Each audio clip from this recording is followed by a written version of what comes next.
अस्सलामुअलैकुम वरहमतुल्लाह। हैबतना घर दूसरा ऐसा। एक दिन जब रिदा रोज की तरह 9 बजे सोने को तैयारी कर रही थी तो उसे खिड़की में रोशनी नजर आती है। वो खिड़की के करीब जाकर देखती है तो ये देख के उसे हैरत का झटका लगता है, क्योंकि उस पुराने घर की खिड़की में कोई बच्चा खड़ा उसे हाथ हिला रहा होता है। रिदा जल्दी से अपनी अम्मी को बुलाने जाती है। अम्मी दरवाजा खोलें, जल्दी खोली अम्मी। रिदा क्या हो गया, क्यों शोर मचा रही हो? आस्ता बोलो, दिख नहीं रहा तुम्हारे अब्बू अभी सोए हैं। रिदा, अम्मी मेरे कमरे की खिड़की से मैंने देखा है कि उस पुराने घर की खिड़की में कोई खड़ा है।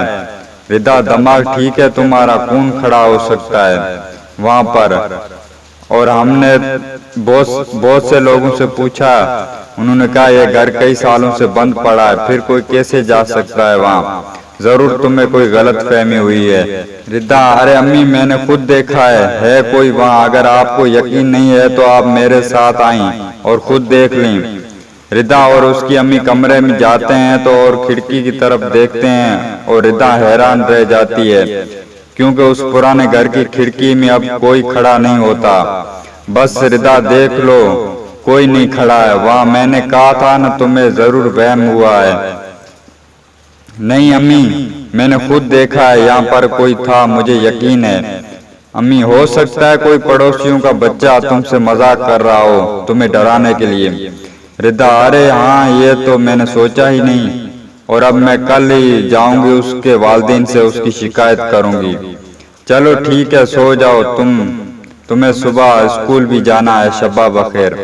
रिदा ने पक्का तय कर लिया कि वो कल उसके घर जाएगी और उस बच्चे को सबक सिखा के आएगी।